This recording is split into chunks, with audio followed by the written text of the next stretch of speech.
Հայոց լեզվի դասավանդման ժամանակը 7-րդ և 8-րդ դասարաններում կրճատել են դարձնելով շաբաթական 2 ժամ, իսկ հայոց եկեղեցու պատմությունը առհասարակ դուրս են թողել դպրոցական ծրագրից, ահազանգում են քաղաքացիները։ Ասում են հայոց լեզվի և գրականության փոխարեն երեխաներին ծանոթացնում են երաժշտություն առարկայում տեղ գտած հայտնի դեմքերի կենսագրությանը։ Եվ սա այն երկրում, որտեղ երեխաները գրեթե անտառաճանաչ են։ Համաշխարհային բանկի տվյալներն են փաստում, տարական դպրոցն ավարտող երեխաների 35%-ը չի կարողանում կարդալ և հասկանալ պարզ տեքստը, որը եռակի բարձր է տարածաշրջանի ցուցանիշից։ Հայագիտական առարկաների մասով վերջին մի քանի տարիների ոչ միայն պակասել է հայոց լեզվի, այլ մնացած բոլոր հայագիտական առօրինակ հայոց պատմության դասաժամերն էլ կրճատվել վերջին 2-3 տարիների ընթացքում, այլ չասեմ, որ հայոց եկեղեցու պատմություն առարկան հանեցին, բայց իրենք խոսք տվեցին, որ դա ինտեգրվի հայոց պատմության մեջ, դա էլ չտեսան։ Փորձագետների դիտարկմամբ, չնայած հայոց լեզվի դասաժամերը ուսումնական պլանի պետական բաղադրիչով կրճատել են, այդուհանդերձ դպրոցական բաղադրիչով ցանկության դեպքում հնարավոր է տվյալ առարկայի դասաժամերն ավելացնել։ Այստեղ առաջանում է մեկ ուրիշ խնդիր, որովհետև առաջանում է կոնֆլիկտ տարբեր ուսուցիչների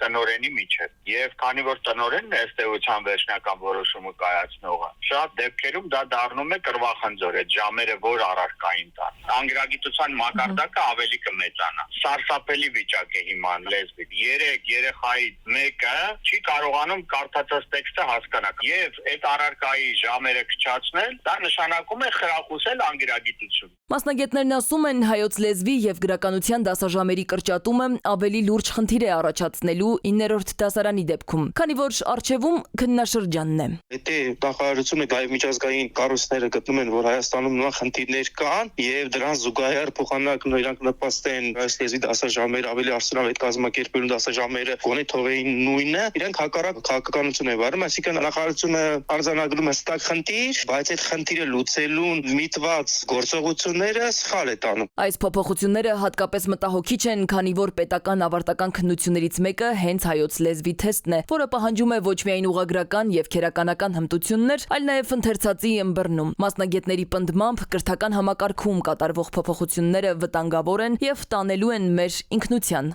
աղավաղմանը։ Սվետլանա Ավդիշյան, ժամը լրատվական։